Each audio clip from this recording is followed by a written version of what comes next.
Coba dibayangin, gimana caranya kita bisa ngeramal badai di matahari yang jaraknya jutaan kilometer dari sini. Nah, hari ini kita bakal bedah tuntas sebuah proyek keren yang coba jawab tantangan kosmik ini. Ini bukan sekedar pertanyaan iseng loh. Ini soal gimana kita bisa melindungi semua teknologi canggih yang kita andalkan di bumi.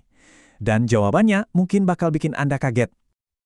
Yap, kita akan menyelami proyek dari Erlina Putri Rahmadani yang manfaatin machine learning buat meramal salah satu fenomena alam paling dahsyat di tata surya kita.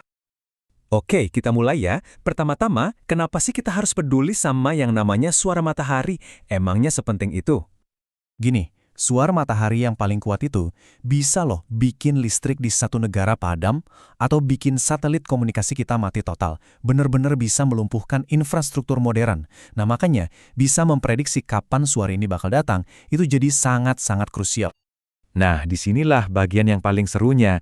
Ternyata tantangan terbesarnya itu datang dari datanya sendiri. Jadi, kalau kita lihat datanya, ternyata suara matahari yang benar-benar berbahaya, yang tingkat keparahannya tinggi, itu jarang banget kejadiannya.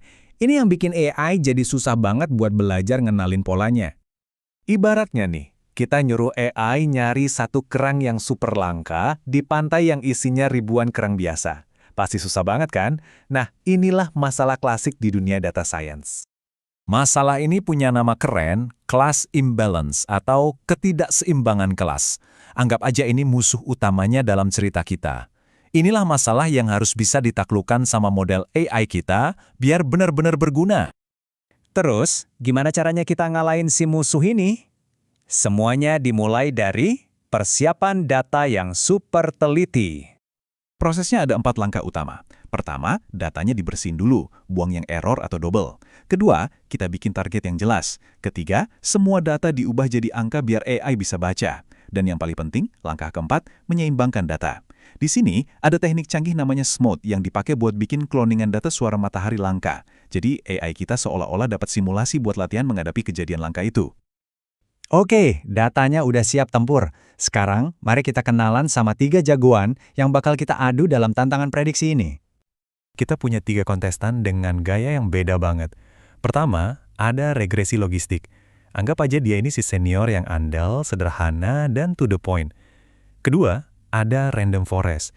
Ini kayak tim ahli yang berdiskusi dulu sebelum ngasih keputusan. Dan yang terakhir, MLP. Nah, ini dia si jenius yang kompleks, model deep learning yang niru cara kerja otak manusia. Nah, pertanyaannya sekarang, dari 3 model yang gayanya beda banget ini, kira-kira siapa ya yang bakal jadi juaranya dalam menaklukkan data yang super tricky ini? Oke, saatnya pengumuman. Yuk kita lihat hasilnya dan siapa pemenangnya. Kalau kita cuma lihat skor akurasi, wah, model deep learning alias MLP kelihatannya menang telak ya, 99,4%. Tapi tunggu dulu, ini belum selesai ceritanya.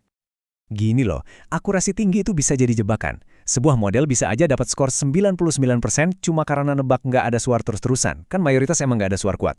Makanya kita butuh ukuran yang lebih cerdas. Namanya F1 score. Nah, F1 score ini yang bisa ngukur keseimbangan antara kemampuan nemuin suara langka tanpa kebanyakan bikin alarm palsu. Dan setelah dihitung pakai F1 score, hasilnya benar-benar di luar dugaan. Skor tertinggi yang nunjukin performa paling seimbang jatuh pada angka 0,2353. Dan skor itu ternyata diraih oleh model yang paling sederhana, regresi logistik. Betul banget, si senior yang andal inilah yang justru jadi pemenang tak terduga. Oke, jadi apa sih pelajaran penting yang bisa kita petik dari semua ini?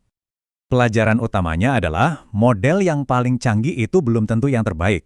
Si MLP yang akurasinya selangit, itu ternyata payah banget buat kenalin bahaya yang sebenarnya. Malah, si regresi logistik yang sederhana justru yang paling seimbang dan bisa ngasih peringatan dini yang paling bisa diandelin. Ini bukti nyata kalau memahami masalahnya dan milih cara ukur yang tepat itu jauh lebih penting daripada sekedar pakai alat yang paling wah. Intinya, seperti kutipan ini bilang, dalam machine learning, kompleksitas itu cuma alat bukan tujuan. Model terbaik itu yang benar-benar bisa nyelesain masalah. Pelajaran yang luar biasa dari sebuah proyek mahasiswa ya. Nah, ini ninggalin kita sama satu pertanyaan buat direnungkan.